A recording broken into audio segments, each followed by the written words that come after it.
All right, guys, welcome to a new episode of Pine Tar and Rosin. I'm here with my co-host, the other guys. I don't want to say my co-host. That we got Rooney and Fletcher. What's going on, guys? Hello, guys. And today, How you doing, guys? You're a loser. is that loud I'm enough? stupid. All right. So I asked Rooney a question. This was before Fletcher was done with his lessons. Is there, key phrases or commands that he repeats to his either his lesson or to his teams when they're competing? So, what was your answer again? One of mine was I talk about creating good tilt, creating good lean, kind of referring to it with the back shoulder being delivered to the baseball. I think sometimes kids want to get quick and they'll get tall, so it'll flatten out their shoulders, which and in turn rolls their barrel through the zone. So I'll talk about getting their back shoulder delivered to the baseball to kind of create a better angle, a better attack angle, allow them to stay through the ball a little bit more. What was the other one that I was talking about? Fletch, what did you say you used? With which age group? For me personally, or just for because I know it. I think it. Oh, you said catch it out in front of you. Oh, catch it out in front. Yeah. Catch the ball out in front. I think too many kids. I think it's you hear the phrase "let the ball travel" or "let it get deep," but I think a lot of hitters, especially young hitters, kids that are 13 and under, 12 and under, they hear "let the ball travel" or "let it get deep," and they end up getting tied up because of it. They kind of get handcuffed and catch the ball over home plate or middle of their body when we want to try to, you got to let the ball travel so you're in a strong position to get through the ball. But not too deep. Yeah. To the point where now you're hitting it. Correct. Where you're pretty much taking it right out of the catcher's mitt. Yeah. Exactly. So catching it out front, and I talk about damage happens out in front. Kind of the same concept of if you want to drive the ball, if you want to hit doubles, triples, home runs, we got to get the foot down and get the hands and barrel firing forward to be explosive on a slightly upward path to drive the baseball. I think you can learn to hit the inside pitch correctly will help us, drive the ball away. Allows you to get up on the plate enough to handle the outside pitch to drive it that way. A lot of young kids we have, but I think a lot of it depends on what I tell these guys, man, just from the team standpoint, and I may be getting a little off track with it, but just is control the controllables. Okay, all right. Control the controllables. I got too many kids that, that's like a coaching.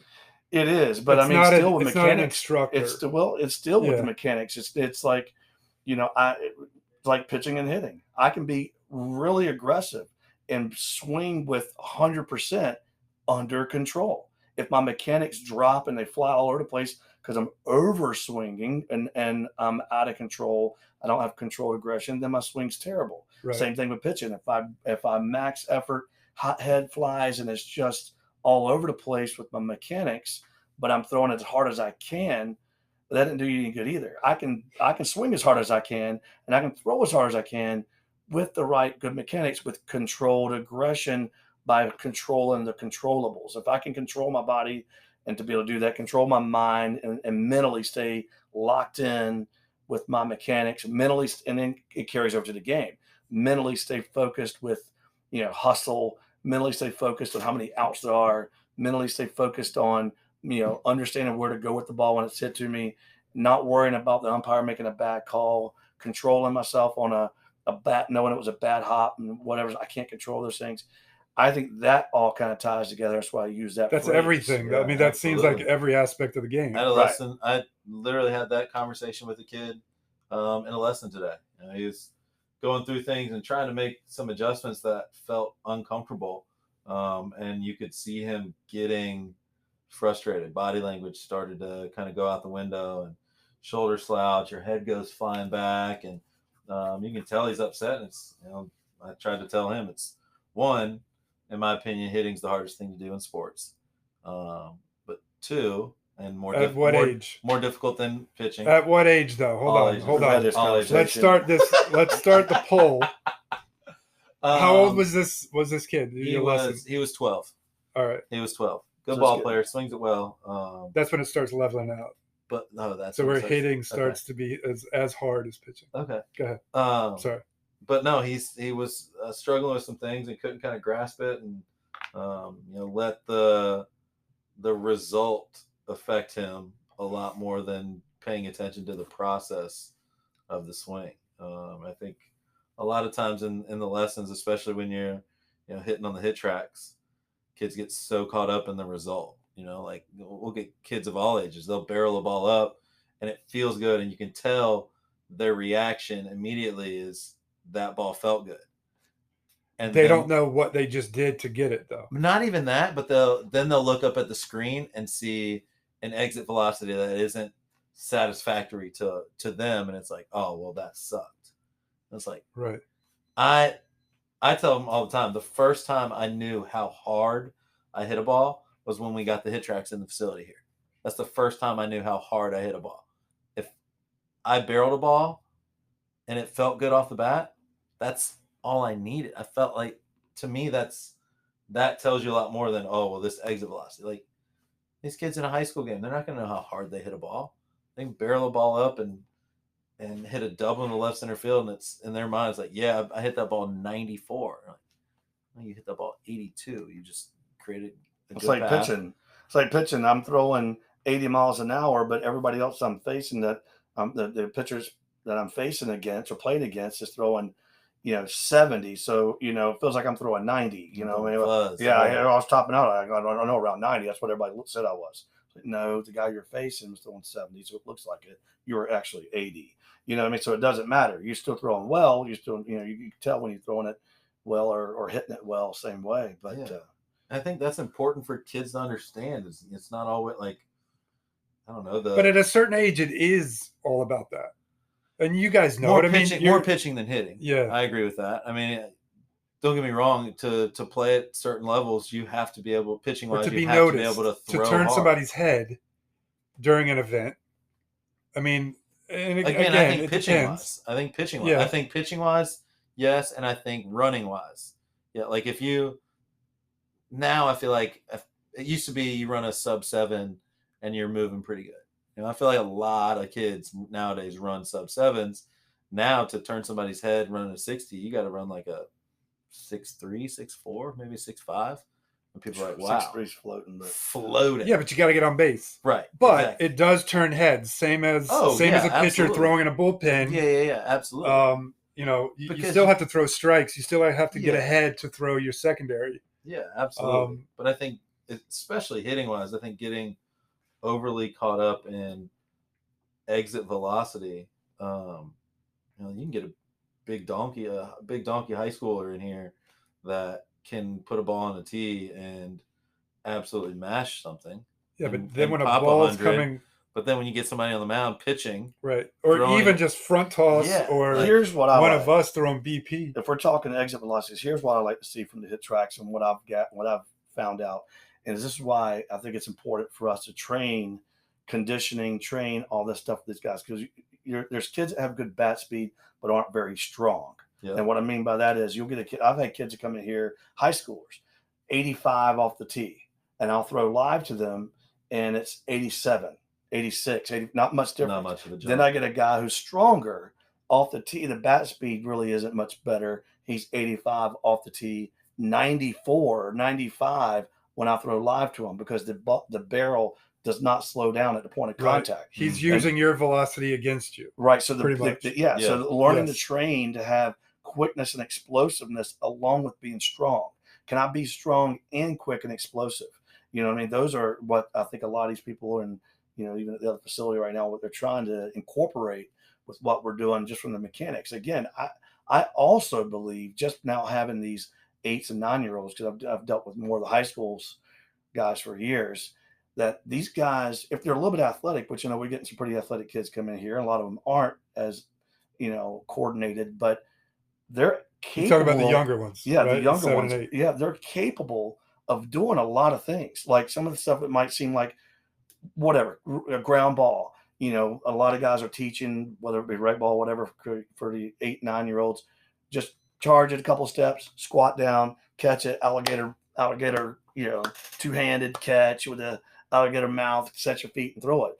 Well, There's no instinct. right. Well, not only that, it's like they actually can learn around it, read the hops, set their feet to catch a good hop, and move through the ball, and then catch and throw, you know, while continuing to move. Which, you know, it's amazing to see some of these guys, you know, because they're, you know, that's the level and the age where I think motor skills are huge. That's like their biggest thing is go play on a playground, go, you know, run up a hill, go, you know, whatever, and learn what their bodies are capable of doing, how to coordinate their bodies to, you know, whatever, you know, to do the different drills they do, like I said, on the playground, and now do some of this stuff on the baseball field. Might be a little clunky, might be a little, you know. Yeah, but at 8 years old, they're learning things and able to accomplish things It's that amazing. It's really, most aren't getting until they're back, you know, they're My on the po- big field. I had a kid today. He's 12 years old, and you know we worked with him on some different things. And his dad was like, "Man, that's not what he hasn't been getting at. That's amazing to see him do that." And it was just run through a ball. We hit him a ground ball to his right. In his first couple ones, he shuffled over, playing short, Right. shuffled over, caught it, and then had to heave it over to first base. I was like, "You don't have the Because he arm didn't strength." gain ground. No. Right. I was like, just run through it. Charge it like an outfielder do or die play.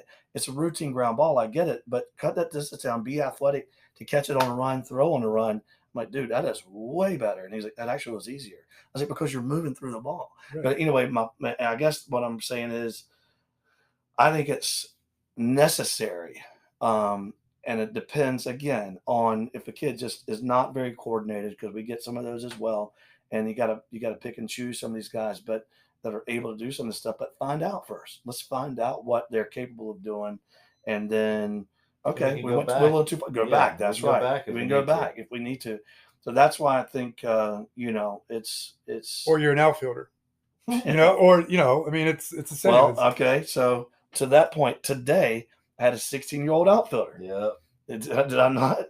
Yep. I hit him a couple fly balls. He hasn't played in 6 years. I hit him a couple fly balls, 20, maybe 15 feet over his head. You know, first thing he does, backpedal, trying to catch it like that. This is an athletic kid, Yeah. but didn't understand the mechanics moved athletically, ran athletically. Yeah, it's a big, strong looking kid. So he backpedaled. Backpedal because he didn't understand. Yeah, Yeah. he did. If you could do He that, didn't fall over. No. he didn't follow. But my point right. is, he can be taught how to drop step, go back and get a ball, and it'd be much easier. So, to a degree, and depending on their, But the skill older set, you get, it is pretty rare to make significant changes. yeah. So it is Significant much better strides. to learn the more correct ways as early as possible. Oh No yeah, doubt, no absolutely. doubt. Because Absolutely. it- Because then you can start. You can grab on if you can get a hold of the important, the big part of the game, the main mechanic, you know, throwing mechanics, hitting, the main things of hitting. Then you can start focusing on the smaller details. Right. that As can you get start older. to separate you. Correct. Well, As you're getting You're older. you're experiencing the game much different Yeah. when you learn so much earlier. And I got to tell you, you guys practice a lot with these young guys. yeah. Like you guys are. I mean, it seems like it's 2-3 times a week Well, I'll tell you with this: these young guys. I haven't had a chance to, but Parker, my son Parker, of the other facility, doing strength and conditioning guys classes with all these different age groups. Again, you can see some differences between certain ones, but these are advanced stuff that they're doing, and I think that plays a lot into their sport, whatever sport they're playing. Being able to do the ladder drills they have them do, being able to just literally jump off a box, land properly, and then jump onto the next box. Right. It sounds real simple. Anybody can do that. Well, when Parker's over there and he's working with them, Yeah. and shout out old Parker because they are doing a good job over there. But they And he's also doing the music and editing for the podcast. So Yeah. another all right, shout out. Get another shout out. Yeah, Right. that's Thanks, yeah, Parker. yeah, pretty proud of my boy. But I will say that he does a good job of that. And these guys the wheels are turning. I love that age because their wheels are turning. They're being instructed on how to do something. It's like, yeah, you jumped off that box, great. You jumped onto the other one, but that's not how we want to do it. Do it like this, and then land athletically, jump back onto the other box athletically. And then they start figuring it out, and they literally will make the adjustment almost immediately, particularly when they know somebody's watching them. They want to please. And that's the rewarding part of what we do. But they're not old enough to have learned the wrong way to do it yet. You know, True. I mean, I agree with that. I mean, I Yeah. think there's a lot of truth to that for sure. I think they're just out I think there playing it's around. easier because they're not trying to undo the Yeah. bad. They don't have something that's Correct. And that's what I was talking Incorrect, about, but like with the comfortable. 16-year-old. Like most of my pitching lessons, I'm not teaching them how to pitch. I'm trying to relearn or, you know, take away what they've done in the past Yeah. with how they throw. Mhm. So I'm now teaching them how to throw before the leg Before lift pitching, and being yeah. and before pitching. Yeah, for sure. It's They did a study somewhere, and I need to find it. And I don't know if it was like, I think Trodax was telling me this a long time ago, but they actually did kids from 9 to 12 or whatever it was, as 100 kids. They split them up in half, and they had each one of half of them play their sport, practice their sports, like 6 months or something crazy. Practice their sport, however many times a day or however long a week, whatever. And then had the other kids just do motor skill training. They're climbing hills, like I said, and going in and out of these like hula hoop type things and cone drills, competitively though, and they're doing all this stuff. right. And so it was a significance. There was the Hold on. ones Can you try to say that again? I was Significant? thinking the same thing. Significant. significant, Significant. dude. Serious? Did you hear it? Go ahead, go ahead. Let me correct. Let's make sure every pronunciation. We got Well, you're is- talking the most. You might as well do it the right way. Mr. High, I apologize. Let me make sure my grammar class. Oh, Good all right. God. Well, look, we are Significance. training Oh, kids to do Jesus. things the right way. And when you hear something or see something done the wrong way, you call Thanks them for out. interrupting what I was trying to talk All right, about here. 'Cause sorry. You didn't understand Just it. like my journey, you couldn't interrupted understand- me all the time. Yeah, you couldn't understand Sorry. what I was talking about. All right. I So got to learn how to take anyways, it if I give it. Yeah. Go ahead. And so, anyways, there were better with those guys that were doing the training with their versus the ones that did their sports. Even the guys that actually were throwing free throws, like there were guys that were basketball players, were shooting free throws on a regular basis. It's just something I read or saw. But the group of basketball players that were doing the other training, Right. when they come back, their percentages were higher than the ones that actually practiced. Really? Yeah. It was like in every aspect. And that one was the one that surprised me. But even the other sports, they were just more explosive. They were catching the ball better percentage wise. And then the other ones, by doing all this training and then going back to their sport without actually touching a baseball, football, basketball. So would you say though that your program here at Coastal, like being able to do both pretty much during the My- off season or during the season, you're putting these kids, these teams in a better situation than just one or the other Right. I think, because the guys that did their sport got better at their sport. for sure. Right, They right, didn't get right, for worse. sure. They definitely got better. But I think incorporating both of those is where they benefit. Right. You know, That's the For- most beneficial. Yeah. Okay. All right. I think that's just something that, needs to be looked at, particularly at that young age group. That's where their motor skills have to, I think is where they're going to gain the most. I think like you said before, once they become teenagers or whatever, they can get better for sure, but they're But they're learning kind of ability. stuck in their ways at They're that point. sponges. The habits. Right. that they've Their already habits created. are much more ingrained. So, It's a lot harder to change, depending on I guess the level of the change, how big it is. I mean, you can't Yeah, reinvent that's the true. wheel, or it depends on the work ethic of the individual as well. Like if he's only doing things at the facility when during a lesson or during a practice, he's not going to get that much better if that's all he's doing. If he did a lot of stuff at home, or he came in on other days, or hitting off Right. the tee, or whatever it is, it just depends on your work ethic and your ambition Mhm. on being the best that you can at your sport. yeah. Yeah, I think it just prepares you better. I think being able to do all that stuff away from it, obviously it's going to help you grow as a player, but I think physically it prepares you better as well. We talk about our guys a lot, and we do 2 practices a week with our teams. And I tell my guys all the time, that's 2 days a week isn't enough throwing wise, for you to be prepared, for you to be ready to go into a weekend and everything feel good. You play at the level that you're capable and able to play at. I think being able to do that additional stuff gets you prepared and has you ready to perform at the highest level there. Yeah, and I definitely there's a process to being prepared to compete.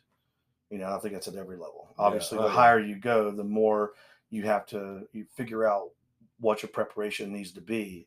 But even at every level, showing and going, you need to establish a good habits to be prepared, whether it's for school, you know what I mean? Study habits, Right. Just like, if we're getting prepared for a test, what do I need to do to get myself prepared for this exam or this test or this whatever, or just, and in baseball or your sport that you play, the ability to have what I need to do, prepare stretching wise, mentally, whatever. There's, to some degree, there needs to be instilled in, even at the youngest level, proper readiness, I guess. But it also depends on what you want. What is your mindset? What do you want to be? Are you just training to be good? Are you training to make a team, or are you training to be the best that you can be? Not even, I want to be the best, not just the best I can be physically. I want to be the best ever.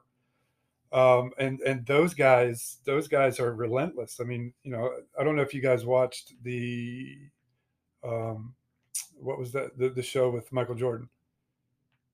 Oh my God. The documentary was on Netflix or ESPN? No, it was on ESPN. Yeah, it was. I can't remember the name of it right now, but he was determined not only individually to be the best, but he drove and inspired and forced his teammates to be the best that they could be. The Last Dance. Yeah. And I mean that he would make up stuff. He was crazy. He would make up stuff to fuel the fire. Yeah. I mean, he would pick fights. He would there's like a story of him saying a guy walked up to him after a game, says, "Good game, Mike," after they beat the Bulls, and he took that and fueled him but completely made it up. Didn't actually happen. Used it and dropped like 40 on him the next time they played. Jeez. Right? So, I mean, yeah, but it like you were saying, how you brought up with the academics in school, and it's like, are you just trying to pass? Or are you trying to make an A? Or are you trying to be the smartest kid in class? Are you trying to be, valedictorian, whatever? Those kids are. Is that not the right way to say it? No, that's the right way to say it. I'm just shaking my head. It's just that wasn't you. That's not me. Well, it's just what are you going to sacrifice to get what you want? And most kids, they don't all want it. Absolutely. But some do, and at this point, you've got to inspire those that don't, just want a little bit. Yeah. All it takes is that aha moment. I think we talked about that very early on. Yeah. That aha moment, they could be inspired now because they got a glimpse of, I can actually do this. Oh yeah. And I think it's important, these guys too, that they do other things. I mean, there's some kids that whatever in Boy Scouts, and they get their Eagle Scout, and they're just at a young age are doing things to try to accomplish something, like I said, to get their Eagle Scout, or if they're trying to, they have a long-term goal, you know what I mean? We always have these short-term goals. I want to do this today or whatever, but if they're shooting for something long-term, I think the same thing, like you said, the grades could be this GPA at the end of my high school career so I can get to this college, you know what I mean? And then my baseball career, I want it to be here. So I've got to work now doing this, to prepare for that. And that's why I think sometimes just giving these guys avenues to try to go into, to try to get to that point where they're reaching certain goals to get to, whether it be their sport or anything, what I mean? We'll set them up for success in life. Because mostly, I mean, let's face it, 2%, how many of these kids are going to have a career, in their sport, whatever sport it might be? I don't even know that it's 2%. Yeah, I doubt it. But who knows? I mean, Oh, right. You got to, but you got to support. You got to encourage. No, of course, right? Of course. You're striving. But like you said too, though, I mean, the kid, the Eagle Scout, like he's not just going to be inspired and motivated in that avenue. Like I'm pretty sure that's a characteristic that he's going to take. Everything he does is probably going to be planned out. Everything everything's going to be attacked the same way, whether it's school, whether it's that extracurricular activity with the Boy Scouts, whether it's a sport. Like, and I think now that our bios and journeys are done, and hopefully we're going to start getting some interviews with kids, I think a little more relevant to the kids that you guys we're coaching and instructing right now, to where they're going to learn their paths, their struggles, their persistence, where are they in their development right now, and what are they going to do to what choices are they making to further that development, which I think is going to be a huge benefit to not only the kid but the parent as well. Oh yeah. Absolutely. So we got that happening very soon. It'll be interesting to see. Like, I think you see a lot of kids that say they want to do this and say they want to do that because it's the right thing to say. Yeah, well, because they think it's what you want to hear. As a coach, you want to Correct. hear. As mom and dad, it's what you want to hear. But then you can see it's the actions that they have that don't necessarily line up with what they're saying, and that kind of tells you. I think you see that with kids. It's all right. This kid says he wants to go to this college to play baseball, but the work doesn't line up with it. Right. You know what I mean? And so Right. it's that's not to say that every kid needs to strive to play college baseball. But if you can say it, prove it. Yeah, absolutely. Right. I think matching up the words with the actions. And maybe some of these guys don't know what it's going to take and don't know. I mean, I think you got to just, you can start to figure it out and get into high school, but I think everything kind of prepares you for the next level. I tell kids all the time, when you're middle school, these guys have like maybe 3 or 4 days of tryouts, 3 or 4 days of practices, and they play their 10 or 12 games. Then they go to high school and they'll have a little bit of fall workouts, whatever. Then they'll have maybe 2 or 3 weeks of spring tryouts, practices. Then they play their 25, 30 games. Going to college, it's it Right. doubles, and you play your 50-something games. And then if you're fortunate enough to play professionally, it's every day. You're going to play 150, 140-something games in minor leagues, or 162 in the big leagues, and it's a full-time job, and you're getting paid to do it, and you're expected to be prepared every single day to compete, to earn your money. And so the workload, in my opinion, it gets obviously greater and greater. So the key would be learn it now. Learn it now. Learn it at 8. Learn it at 6. Right. Whatever, Have a understanding. Like, yeah, I might want it, but I don't know if I'm working well enough or working hard enough to be prepared for it when that time comes. Or even working frequently enough. Like, you can get out there and work your tail off for 2 days a week. But is working your tail off 2 days a week enough for the goals that you say you want to set? I think it's better to be out there 5 days a week and do 30 minutes. Yeah. Oh, absolutely. Yeah. Just stay with it. I'll tell 10 people, minutes each skill. And you got throwing, you got hitting, fielding. I tell kids all the time, when we may do something in a lesson, I'm like, all right, like, let's try to make sure you do a little homework and get this stuff done at the house. Hit into a net. And how many swings should I take? And I tell them all the time, it's not about, you need to hit 3 buckets of balls, or you need to take 150 swings. Like, put in good quality work.